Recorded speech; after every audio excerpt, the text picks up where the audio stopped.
Everyone, আসসালামু আলাইকুম। সবাই কেমন আছেন?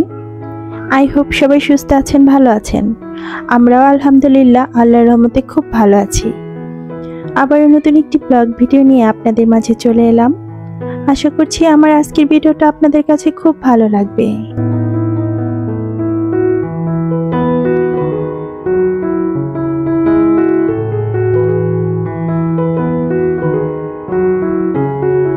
এই মুহূর্তে যে যেখান থেকে আমার ভিডিওটা দেখছেন, আশা করব একটা লাইক দিয়ে আমার ফুল ভিডিওটা কন্টিনিউ করবেন। আপনার ছোট্ট একটা লাইক আমার ভিডিওটা অনেক মানুষের মাঝে পৌঁছে দিতে সাহায্য করবে, তাই আশা করব একটা লাইক দিয়ে আমার ফুল ভিডিওটা কন্টিনিউ করবেন।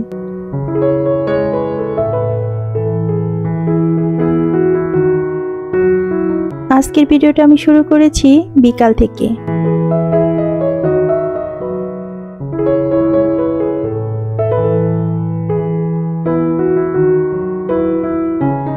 বিকালের জন্য আজকে বাচ্চাদের বানিয়ে দেব বার্গার, চিকেন বার্গার।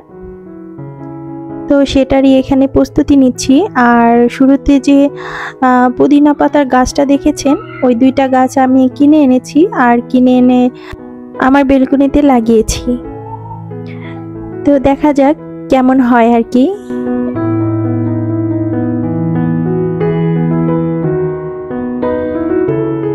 আর এখানে হচ্ছে আমার মশলা শেষ হয়ে গিয়েছিল, সেই মশলাটাকে রিফিল করে নিচ্ছি।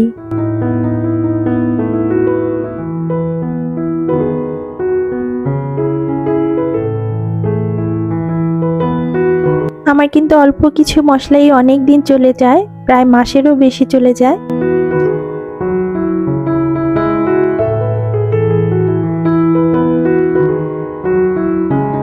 বার্গার বানানোর জন্য আমি এখানে চিকেনের ব্রেস্টের পিস কুচি করে কেটে নিয়েছি, পাতলা পাতলা করে স্লাইস করে। তো এখন সেটাকে আমি মশলা দিয়ে মাখিয়ে নেব।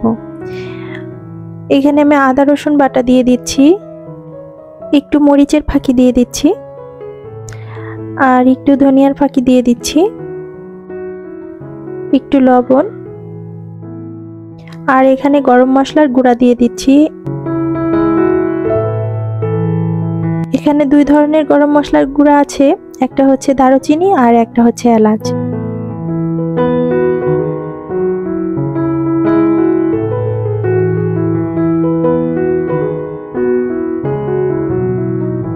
আমি দুটোটা থেকেই অল্প অল্প করে দিয়ে দিয়েছি। আর এখন দিয়ে দিচ্ছি সয়া সস। এখন খুব ভালো করে আমি মিক্স করে নেব।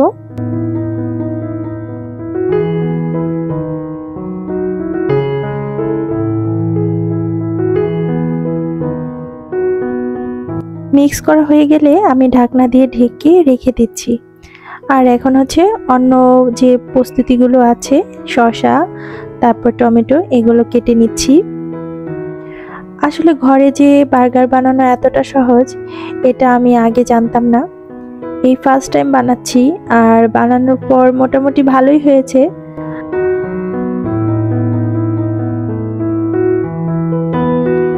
আমি বলবো ঘরে বানানো হিসেবে আর খুব অল্প কিছু উপকরণে, নর্মালি আমাদের হাতের কাছে যা থাকে সেই অল্প কিছু উপকরণে মোটামুটি ভালোই হয়েছে। আর ফার্স্ট টাইম বানিয়েছি, সেই হিসেবে আমার কাছে ভালোই লেগেছে।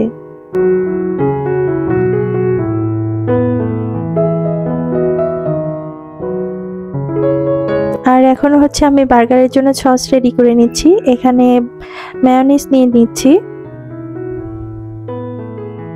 আর আমি যেহেতু অনেকগুলো বার্গার বানাবো, তাই মেয়োনিজটা একটু বেশি নিচ্ছি।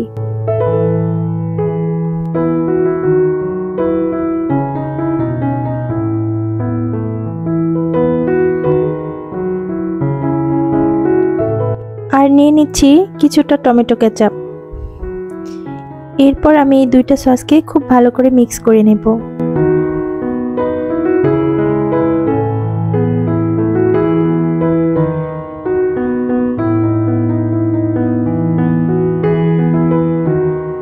এখন আমি চিকেনটাকে ফ্রাই করে নেব।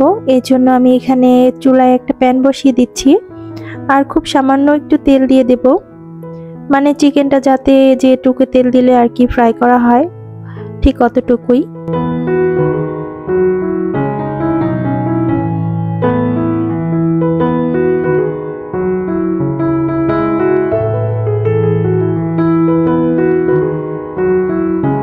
এখন খুব সুন্দর করে চিকেনটাকে আমি ফ্রাই করে নেব।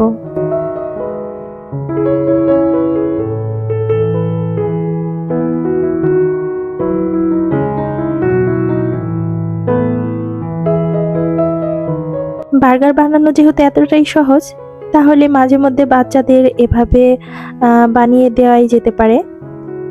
আমার কাছে মনে হয় বাইরের থেকে বাসায় এভাবে বানিয়ে দেওয়াই ভালো। আর এই যে আমি বার্গারের জন্য কিছু বান কিনে এনেছিলাম,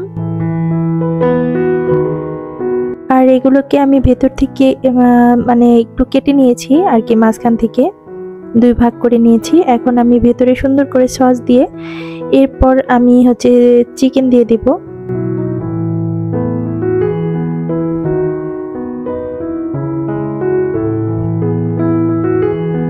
আর সসটা দেওয়া হয়ে গেলে আমি এখানে উপরে সুন্দর করে চিকেনগুলো দিয়ে দিচ্ছি।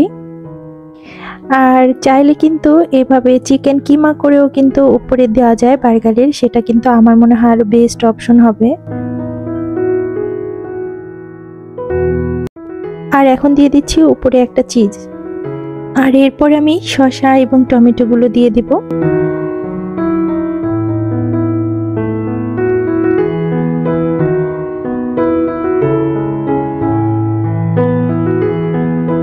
আর এরপর দিয়ে দিচ্ছি লেটুস পাতা।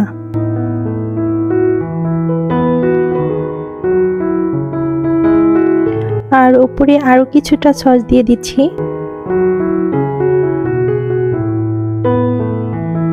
আর এই তো হয়ে গেল রেডি আমার বার্গার। দেখতে কিন্তু মাশাআল্লাহ ভীষণ ভালো লাগছিল, আর খেতেও আলহামদুলিল্লাহ অনেক ভালো হয়েছিল। আর আমার কাছে খুব বেশি চিজ ছিল না, মাত্র 3-4টা ছিল, এর জন্য সবগুলো বার্গারে আমি চিজ দিতে পারিনি। আমি অনেকগুলো বার্গারই বানিয়েছিলাম, প্রায় 9টার মতো বার্গার বানিয়েছিলাম, কিন্তু সবগুলোতে আমি চিজ দিতে পারিনি। আমার কাছে 4টার মতন চিজ ছিল।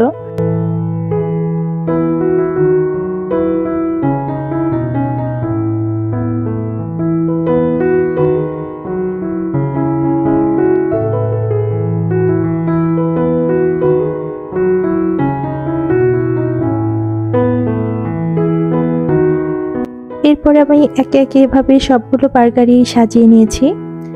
আর সাজিয়ে নেওয়ার পর আমি আমার যেহেতু ওভেন নেই, চুলাতেই হালকা আছে একটু গরম করে নিয়েছি। আর চাইলে কিন্তু এটা না গরম করলেও চলে, যেহেতু চিকেন সবকিছু কিন্তু আগে থেকেই রান্না করা, এর জন্য আর গরম না করলেও চলে, তবে গরম করলে খেতে একটু বেশি ভালো লাগে। আর এই যে দেখুন ফাইনাল লুকটা, মাশাআল্লাহ দেখতে কিন্তু ভীষণ লোভনীয় লাগছিল। আমার কাছে তো ভীষণ ভালো লাগছিল, আর আমার বাচ্চারাও ভীষণ পছন্দ করেছে। আর এমনিতেই তো বাচ্চাদের কাছে বার্গার, পিৎজা এগুলো তো ফাস্টফুড জাতীয় খাবার, এমনিতেই বাচ্চারা ভীষণ পছন্দ করে।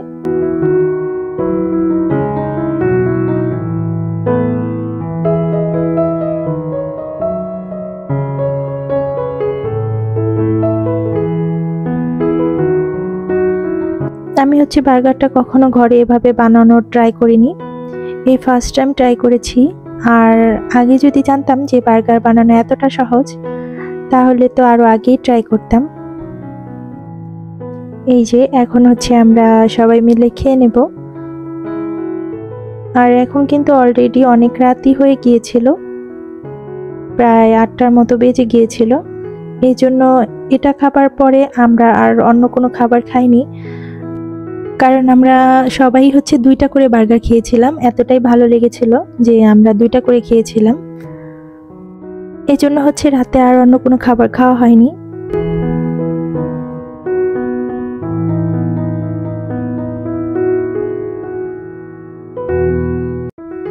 আর আমার গত কয়েকটা ভিডিওতে কমেন্ট এসেছে যে আমার হাজব্যান্ড কি করে বা কোথায় থাকে, তো আমি গত একটা ভিডিওতে রিপ্লাই দিয়েছিলাম, তারপরও শুধু এই কমেন্টটাই আসছে। এর জন্য আবারও বলে দিচ্ছি যে আমার হাজব্যান্ড হচ্ছে সৌদি প্রবাসী,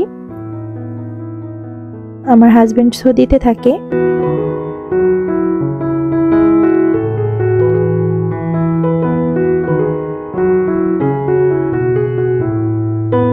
আর আর এই যে এখন হচ্ছে আমি সব খাবার দাবার শেষে রান্নাঘরটা ক্লিন করে নেব প্রতিদিনের মতো।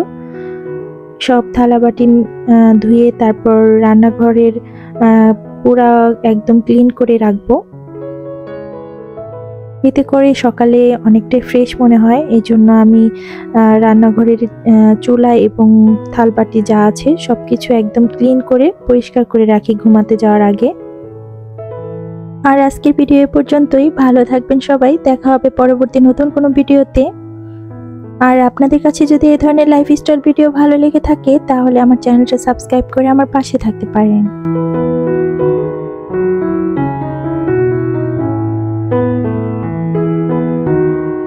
আজকের মতো এখানে বিদায় নিচ্ছি।